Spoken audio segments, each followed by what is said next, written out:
Eto guys, si J60K35 naman yung nagtanong. Sabi niya dito, "Thanks kuya, paano po mag-share ng gospel sa TikTok o sa social media?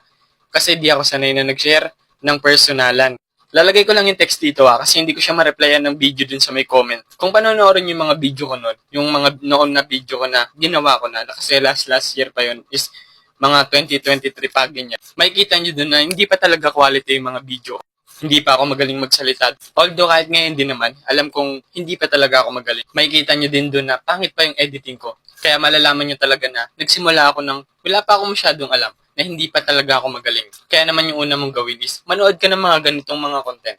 Katulad ng content ko na nag-share ng gospel, katulad ng content ni Tete Lestay, katulad ng content ni Ian Akda, ganyan, na nag-share sila ng gospel na harap-harapan talaga sa camera, na nagiging bold nga sila sa pag-share nga ng gospel. Yun, kapag nakanood ka na ng mga content na katulad nga nito, is magsimula ka na rin ng video mo. Magsimula ka na rin ng video mo kasi hindi naman lahat nakakapanood yan. Hindi naman buong mundo makakanood yan. And kapag nagsimula ka naman, is alam naman natin na 100 to 200 views lang yung makukuha mong views, di ba? Pero pwede naman mag-exceed na agad, agad yan, mag-boom agad yan na 1 million, ganyan. Pero usually talaga is 100 to 200 video.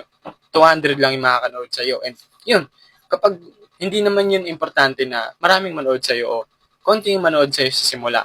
Kasi ang pinaka-goal is kahit isang tao lang na ma-share mo ng gospel is napaka-importante ng ano. And gawin mo lang yun ng gawin. Throughout the process, matututo ka rin, masasanay ka rin, gagaling ka rin. Gawin mo yan kahit hindi pa maganda yung cellphone mo, kahit hindi pa maganda yung camera mo, kahit wala ka pang mic katulad nito.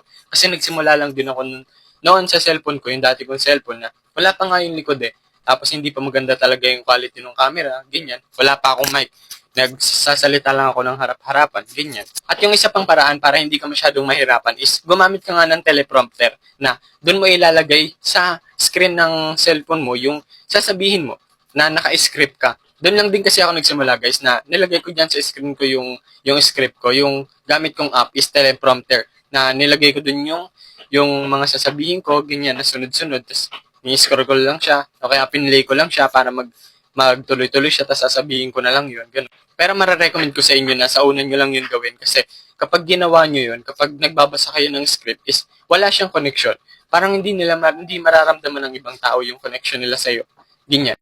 Kaya hanggat maaari, is magsalita kayo ng harap-harapan talaga na walang script, ganyan. Umasa lang kayo sa Diyos sa Espiritu Santo. Magdasal muna kayo bago kayo gumawa ng video, ganyan. Kahit short, super short lang yung gawin ninyong video.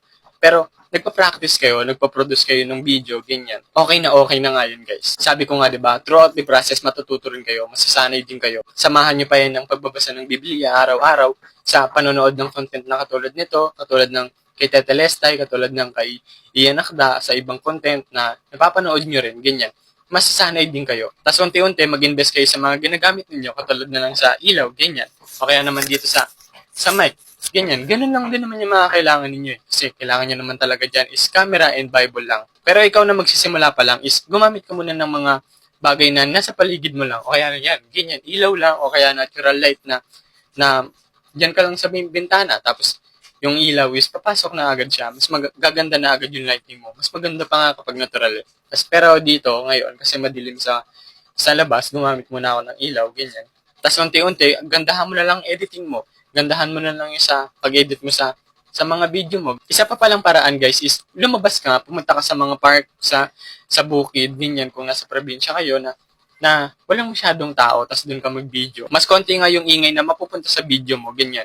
And madideliver mo talaga yung gusto mong sabihin. Yun lang guys, kapag meron pa kayong mga gustong itanong and may mga gusto kayong matutunan, i-comment nyo lang yan dyan sa comment section. Follow for more and God bless.